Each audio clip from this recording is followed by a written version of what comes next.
Reserve bank of India RBI దగ్గర ఇప్పుడు పుష్కలంగా ఫారిన్ ఎక్స్చేంజ్ రిజర్వ్స్ విదేశీ మారక ద్రవ్య నిల్వలున్నాయి.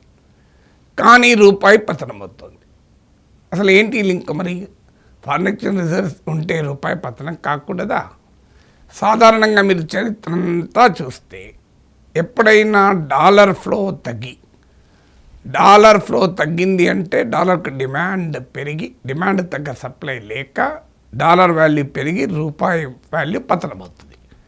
సో ఈ సిచ్యువేషన్ ఎప్పుడైనా ఏర్పడింది అనుకోండి, వెంటనే రిజర్వ్ బ్యాంక్ ఆఫ్ ఇండియా తన దగ్గర ఉన్నటువంటి డాలర్లను మార్కెట్లో అమ్మకానికి పెడుతుంది. దీంతో డాలర్ సప్లై మెరుగై రూపాయి విలువ స్టెబిలైజ్ అవుతుంది. సో హిస్టారికల్గా రూపీ పతనాన్ని ప్రివెంట్ చేయడానికి, రూపీ వాల్యూను నిలబెట్టడానికి ఆర్బీఐ వాడుతున్న ఇన్స్ట్రుమెంట్, ఒక పద్ధతి ఇదే. కానీ మరి ఇప్పుడు ఎందుకు చేయడం లేదు? ఇప్పుడు ఏమంటోంది, రూపాయి స్టెబిలైజ్ చేయడం మా పని కాదు, భారీ వొలటాలిటీ, బిగ్ వొలటాలిటీని తగ్గించడమే మా పని అంటున్నారు. సో ఎందుకు ఆర్బీఐలో ఇలాంటి మార్పు వచ్చింది? $690 బిలియన్ ఉన్నాయి. ఇవేం తక్కువ కాదు, నేను చెప్తాను తర్వాత. లాస్ట్ కొద్ది సంవత్సరాలుగా ఆర్బీఐ దగ్గర ఇలాగే కంఫర్టబుల్ ఫారిన్ ఎక్స్చేంజ్ పొజిషన్ ఉంది. ఇప్పుడు లాస్ట్ ఇయర్ మీకు మే 2, 2025లో కూడా $686 బిలియన్ ఉండే. సో ఒక స్టేబుల్గా very high foreign exchange reserves RBI maintain చేస్తుంది. అంటే కొన్ని అంచనాల ప్రకారం అయితే అరౌండ్ 11 months అవసరమైన దిగుమతులకు కూడా, ఇంపోర్ట్స్ కూడా సరిపోతుంది. మరి ఎందుకని ఆర్బీఐ హెజిటేట్ చేస్తుంది రూపీని కాపాడటానికి? ఎందుకంటే రూపీ పతనం అయితే ఒక ఎక్స్పోర్టర్స్కు కొంత బెనిఫిట్ ఉండొచ్చు, కానీ ఎంటైర్ ఎకానమీ తలకిందులవుతుంది. ఇన్ఫ్లేషన్ పెరిగిపోతుంది, కరెంట్ అకౌంట్ డెఫిసిట్ పెరిగిపోతుంది, మీకు all imports become costlier. So చాలా ఇబ్బందులు మనం చాలాసార్లు మాట్లాడుకున్నాం. ఎందుకు మరి why RBI is not using its strength to save rupee? ఇది మన ముందున్న క్వశ్చన్. ఇది అర్థం కావాలంటే కాస్త వెరీ కాంప్లెక్స్ ఎకనామిక్స్, కాస్త ఓపిక్గా చివరి వరకు చూడండి. Will understand the international economics. ఇది అర్థం కావాలంటే మొదటిగా మనం వేసుకోవాల్సిన క్వశ్చన్ ఏంటంటే, what are this foreign exchange reserves? విదేశీ మారక ద్రవ్య నిల్వలు అంటే ఏంటి? ఇప్పుడు నేను చెప్పిన $690 బిలియన్ ఉన్నవి ఏంటి? ఏ రూపంలో? అన్ని డాలర్లకు కాదు. చాలామందికి రాంగ్ నోషన్ ఉంటుంది. ఫారిన్ ఎక్స్చేంజ్ రిజర్వ్స్, విదేశీ మారక ద్రవ్య నిల్వలు అంటే ఎవ్రీథింగ్ డాలర్ రిజర్వ్స్ అనుకుంటారు. కాదు, dollar is a significant portion of foreign exchange reserves. ఇందులో ఇప్పుడు నేను I will give you the break down of $690 billion. ఇందులో $690 billion $552 billion, to be precise $551.8 billion foreign currency assets అంటారు, ఎఫ్సిఏ. అంటే అవి డాలర్లకు కావచ్చు, యూరో కావచ్చు, యెన్ కావచ్చు. అఫ్కోర్స్ ఈ ఫారిన్ కరెన్సీ అసెట్స్లో ఎక్కువ భాగం డాలర్లే. ఇది అంటే మన దేశ ఫారిన్ ఎక్స్చేంజ్ రిజర్వ్స్లో 80% ఈ ఫారిన్ కరెన్సీ అసెట్స్. ఇవి ఏ క్షణమైతే ఆ క్షణం అమ్ముకోవటానికి వీలుగా ఉంటాయి. వీటిని ఎట్లా వీలుగా ఉంటాయంటే రిలేటివ్లీ లిక్విడ్ ఫామ్లో ఉంటుంది. లిక్విడ్ అనే దానికి కెమిస్ట్రీ అర్థం వేరు, ఎకనామిక్స్ ఫైనాన్స్ అర్థం వేరు. కెమిస్ట్రీ అంటే ద్రవ పదార్థము, water is a liquid. Finance and economy భాషలో లిక్విడ్ అంటే anything which can be convert into cash very easily. ఇప్పుడు gold is a liquid asset. నీకు ఒక ప్లాట్ ఉందనుకో, it is not a liquid asset. So ఇందులో లిక్విడ్ రూపంలో పెట్టడం అంటే ఈజీగా ఎప్పుడంటప్పుడు అమ్ముకోవచ్చు. ఉదాహరణకు షార్ట్ టర్మ్ సెక్యూరిటీస్ కావచ్చు, ఓవర్సీస్ డిపాజిట్స్ కావచ్చు. ఈ రూపంలో ఆర్బీఐ ఈ ఫారిన్ కరెన్సీ అసెట్స్ని పెడుతుంది. అంటే ఆర్బీఐ లాకర్లో పెట్టుకోరు. ఇక మిగతాది $115 బిలియన్, $115 బిలియన్ కన్నా ఎక్కువ గోల్డ్ రూపంలో ఉంది. ఇటీవల గోల్డ్ రూపంలో ఆర్బీఐ రిజర్వ్స్ గణనీయంగా పెరిగాయి. ఆ వివరాలు కూడా నేను చెప్తాను.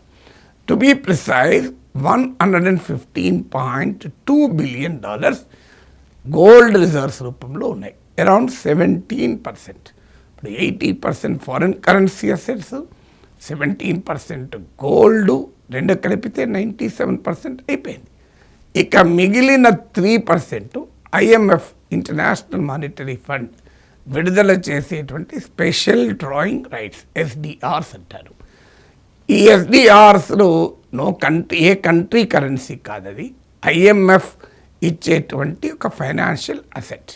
అంటే ఈ టోటల్గా మీకు $690 బిలియన్ యొక్క బ్రేకప్ చెప్పాను. మరి ఈ బ్రేకప్లో ఉన్న వల్నరబిలిటీ ఏంటి? What makes RBI A paper tiger? అంటే రూపాయి పతనం అవుతుంటే పైకి చెప్తున్నది ఏంటంటే, మా పని రూపాయిని కాపాడడం కాదు, మా పని రూపాయి భారీ పతనాన్ని నివారించడమే. Our role is only limited to stemming the big volatility అని చెప్తున్నారు. కానీ అసలు దాస్తున్నది ఏంటంటే, మన ఫారిన్ ఎక్స్చేంజ్ రిజర్వ్స్లో ఉన్న వాసి కోణం ఎంత, రాశి కోణం ఎంత. ఇక మన ఫారిన్ ఎక్స్చేంజ్ రిజర్వ్స్ కాంపోజిషన్లో వచ్చిన మార్పు వల్ల RBI పేపర్ టైగర్ అయిపోతుందా, అంటే రూపాయిని కాపాడలేకపోతుందా? ఈ ప్రశ్న అర్థం కావాలంటే how the composition of our foreign exchange reserves ఈ changing over a period of time. అంటే గత 2 ఏళ్ళ డేటా మీ ముందు పెడతాను. ఇంతకుముందు చెప్పాను, మనకు యాజ్ ఆఫ్ నౌ $690 బిలియన్ ఉంది. అందులో 80% foreign currency assets, 17% gold, 3% IMF SDRs. So let me go back to the last 2 years. 2024 May, exactly 2 years ago, మనకు $642 బిలియన్ ఉండే, less than $642 billion. To be precise, $641.6 billion ఉండే. అంటే total foreign exchange రిజర్వ్స్లో 88% foreign currency assets ఉండే, చాలా ఎక్కువ ఉండే. ఇక గోల్డ్ రూపంలో ఉన్నది 8.6% మాత్రమే. ఇక ఆ తర్వాత 2025 మేకి వచ్చే వరకు మీరు చూడండి కాంపోజిషను ఎలా ఫారిన్ కరెన్సీ అసెట్ షేర్ తగ్గుతూ గోల్డ్ షేర్ పెరుగుతూ వచ్చింది. మీకు 2025 మేలో less than $642 billion, to be precise $641.6 billion. ఇక మీకు మే 2025లో ఆల్మోస్ట్ ప్రజెంట్ లెవెల్కి చేరుకున్నాం, $686 బిలియన్. $686 బిలియన్.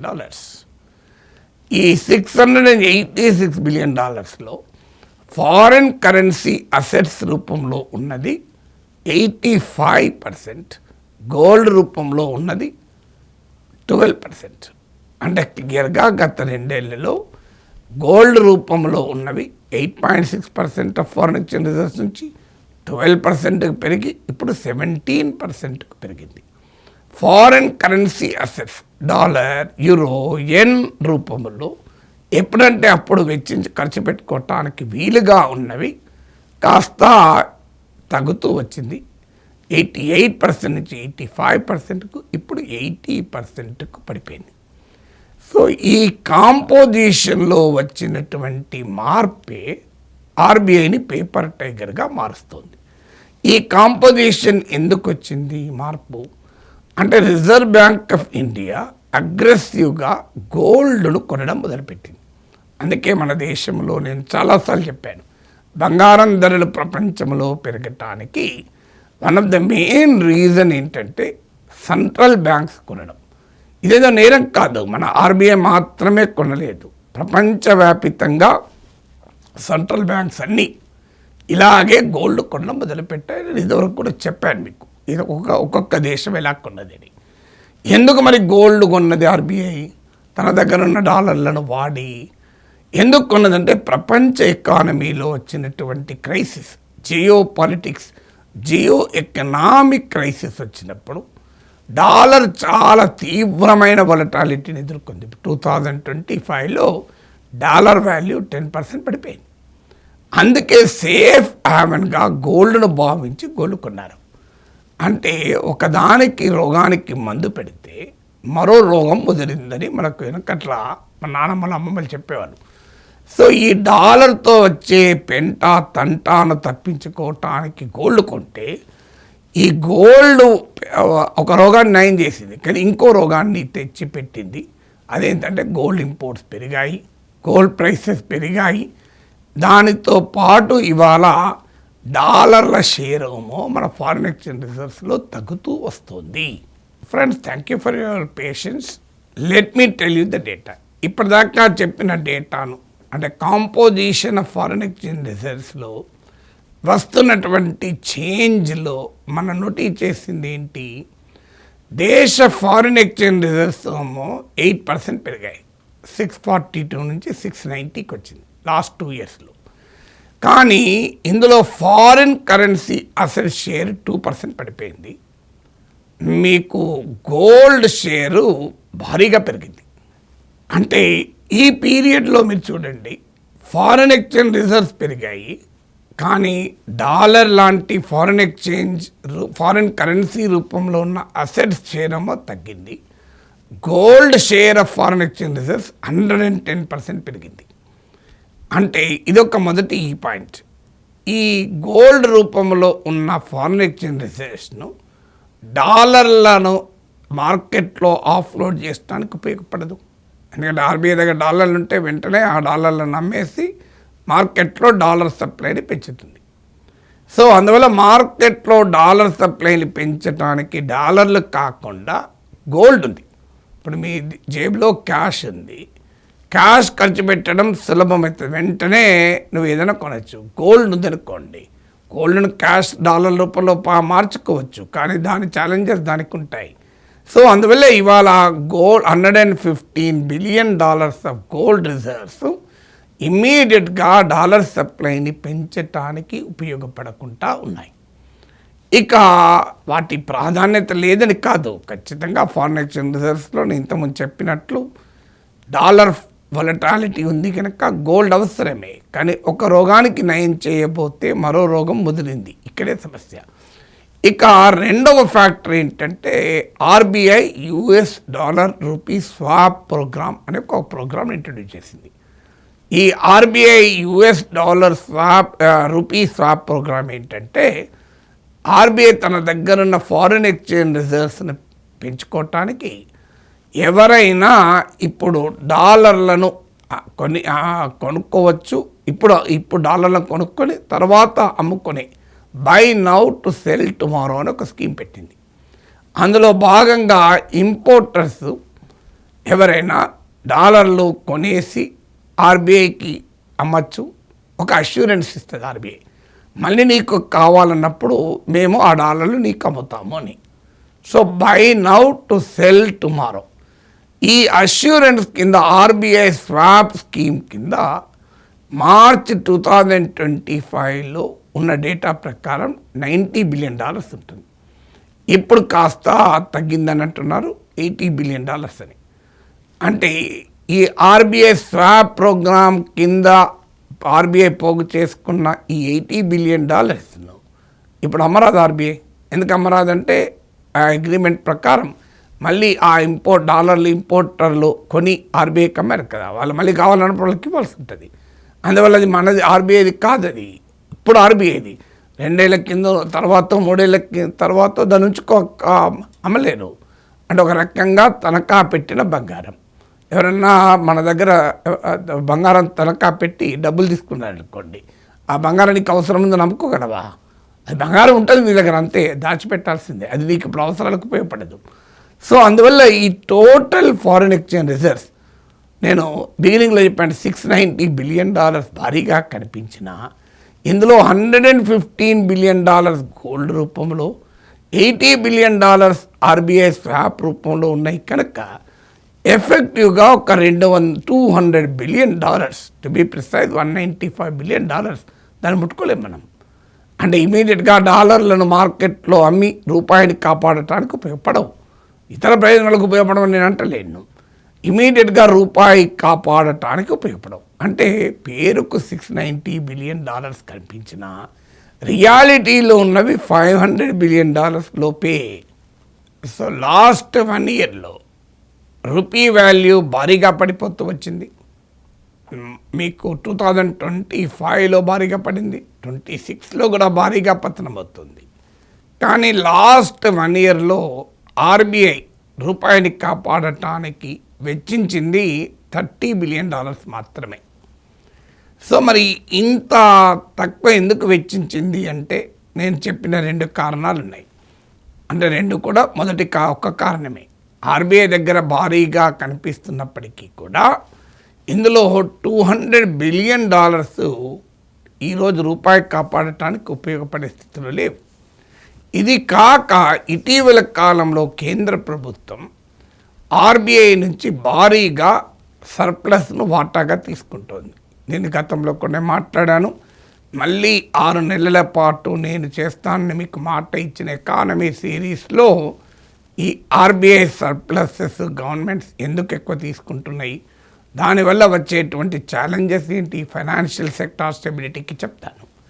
సో కానీ ఈ ఆర్బీఐ నుంచి ఎక్కువ ప్రాఫిట్స్ను భారత ప్రభుత్వం, కేంద్ర ప్రభుత్వం లాగేస్తుంది. ఎలా మరి కేంద్ర ప్రభుత్వానికి కేంద్ర ప్రభుత్వ పెద్దల్ని మెప్పించాలి కదా ఆర్బీఐ గవర్నర్. మెప్పించాలి అంటే ఆర్బీఐకి ఎక్కువ ప్రాఫిట్స్ చూపాలి, అందులో ఆటోమేటిక్గా గవర్నమెంట్ షేర్ పెరుగుతుంది. చూపాలంటే బోగస్గా చూపుతారని కాదు.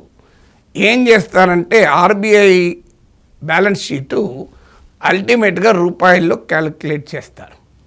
ఇవాళ రూపీ డిప్రిషియేట్ అయితే ఆర్బీఐ దగ్గర ఉన్నటువంటి రిజర్వ్స్ ఇన్ రూపీ టర్మ్స్ ఎక్కువైపోతాయి. ఒకప్పుడు మీకు $85 ఉన్నప్పుడు $100 బిలియన్ ఉంటే 88,500 crore రూపీస్, 8,500 బిలియన్, $1 బిలియన్ మళ్ళీ 100 కోట్లు. సో ఉదాహరణకు మీకు సింపుల్ లెక్క, ఎందుకు $1 బిలియన్ ఫారెన్ ఎక్స్చేంజ్ రిజర్వ్స్ ఉంది. 85 రూపీస్ ఉన్నప్పుడు అది ఎంత బిలియన్, ఇది 100 కోట్లు కనుక 8,500 crores. ఇప్పుడు అది కాస్త 9,700 crores మారిపోతుంది. అదే 1 బిలియనే, అదే 1 బిలియన్ భారీగా పెరిగింది. ఎందుకు పెరిగింది? రూపాయి విలువ భారీగా పతనమైంది. దాంతో ఆర్బీఐకి ప్రాఫిట్ పెరుగుతుంది రూపీస్లో. ఆ ప్రాఫిట్లో కేంద్ర ప్రభుత్వానికి షేర్ కూడా పెరుగుతుంది. అంటే కేంద్ర ప్రభుత్వానికి భారీగా తన సర్ప్లస్ను ట్రాన్స్ఫర్ చేయడానికి కూడా ఆర్బీఐ తన దగ్గర ఉన్న డాలర్లను రూపాయి పతనం అవుతున్నా కూడా వినియోగించుకోవడం లేదు. ఇప్పుడు అర్థమైందా ఫ్రెండ్స్? ఆర్బీఐ దగ్గర భారీగా ఫారిన్ ఎక్స్చేంజ్ రిజర్వ్స్ ఉన్నా ఎందుకని రూపాయిని కాపాడటానికి ముందుకు రావడం లేదు? Why RBI has become a paper tiger. So ఈ వీడియోకు మీకు సోర్స్ కూడా ఇస్తున్నాను, కింద డిస్క్రిప్షన్లో చదవండి. Former economy and finance secretary Subhash Chandra Garg రాసినటువంటి వ్యాసాన్ని ఆధారంగా ఈ లెక్కలన్నీ చెప్పాను. నేను డైలీ ప్రపంచవ్యాపితంగా ఉన్న మీడియాలో ఒక నియర్లీ 100 సైట్స్ ఫాలో అవుతాను. Economist, financial times, New York times, Washington post, wall street journal నుంచి మొదలుకొని ఇండియాలో ఉన్న లీడింగ్ న్యూస్ పేపర్, ఇంటికే 12 న్యూస్ పేపర్స్ వస్తాయి. Business standard, economic times, financial express, ఇలా మింట్, ఇవన్నీ నిరంతరం చదువుతూ వాటిని అర్థం చేసుకుంటూ వాటిని డైజెస్ట్ చేసుకుంటూ వాటిని అరటిపండు ఒలిచి పెట్టి రీతిలో మీకు చెప్పే ప్రయత్నం చేస్తాను. ఈ ప్రయత్నం మీకు గనుక నచ్చితే, ఇది 10 మందికి విజ్ఞానాన్ని పెంచుతుందని మీరు నమ్మితే, please share this with others and ask them to subscribe also. ఎందుకంటే వారికి ఉపయోగపడుతుంది, నాకు కాస్త ఎక్కువ మందికి రీచ్ అవుతానన్న ఆనందం. చేసే కృషి ఒక్కటే. 10,000 మంది చూసినా, 1,00,000 మంది చూసినా నా కష్టం ఒకటే. కానీ 1,00,000 మంది చూసినప్పుడు పడే ఆనందం ఎక్కువ ఉంటుంది. అందువల్ల ఇఫ్ యూ థింక్ మీకు ఈ ఎకానమీ ఇన్డెప్త్గా తెలుగులో అన్ఫార్చునేట్లీ మెయిన్ స్ట్రీమ్ మీడియా కూడా ఈ స్థాయిలో కవరేజ్ ఇవ్వడం లేదు. సో అందువల్ల ఆ ప్రయత్నం చేస్తున్నాను. Hope you appreciate. Thank you very much.